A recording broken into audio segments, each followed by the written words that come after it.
Good evening, everyone. Welcome. Can you believe that it's literally already like the almost the middle of August? This summer has literally flown by.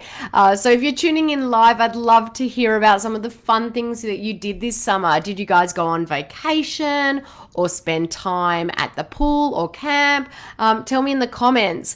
I am actually flying out tomorrow to Palm Springs. I've got a conference there for work and I'm super excited about it, but I looked at the temperature and it's something like 108 degrees, which is insane.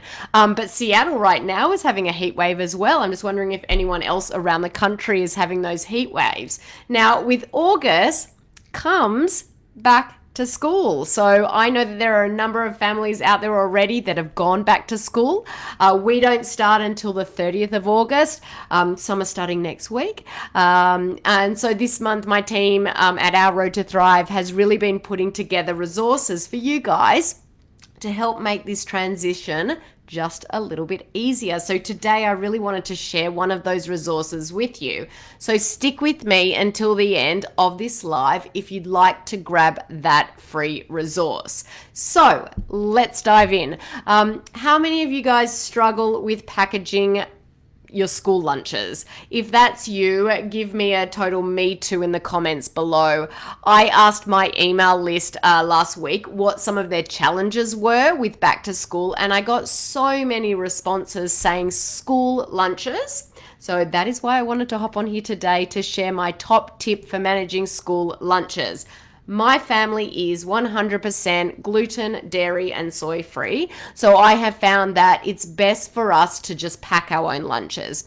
That way we know our kids are getting safe foods. Plus, school lunches these days are not very nutritious at all. That's a story for a whole nother day. I could go on and on about that one. And so my top tip for packing your own school lunch is to use a bento box.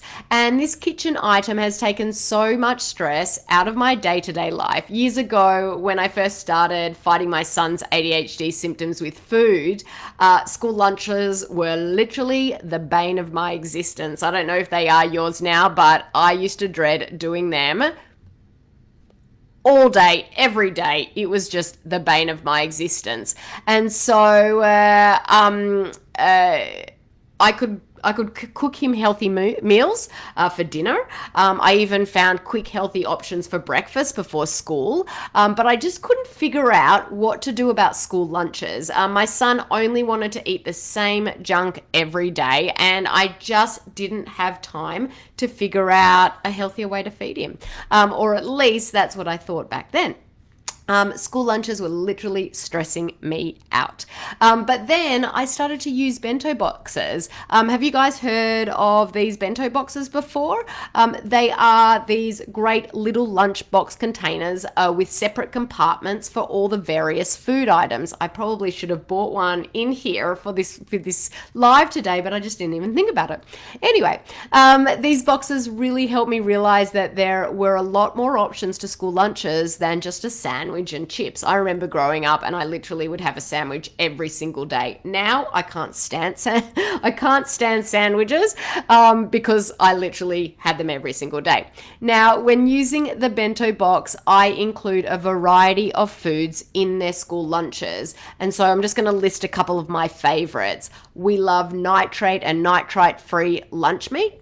I always do meatballs and I pop some of those in there. Hard-boiled eggs, a piece of grilled chicken, a burger patty, gluten-free pretzels, sweet potato fries, a waffle or a pancake. Yes, you can send a gluten-free pancake for lunch.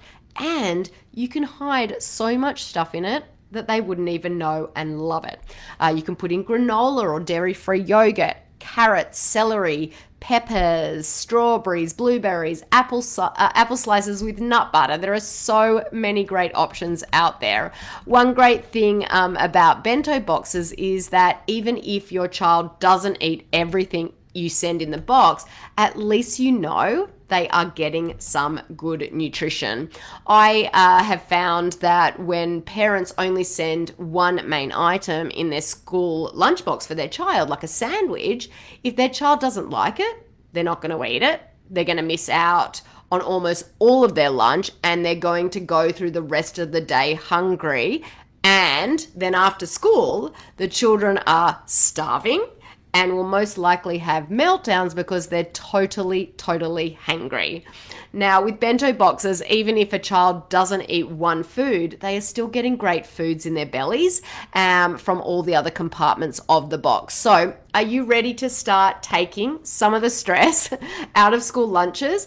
If so, I'm going to pop a link to some of my favorite bento boxes in the comments. I'm also going to pop a link to a great little school lunch guide that we created just for you. So guys, be on the lookout for both of those links. Have a great rest of your day. Enjoy the rest of summer if you're still out of school, and I hope you guys are settling in to the new school routine if you're back at school. But guys, hope you all have a wonderful evening, and I'll talk to you soon.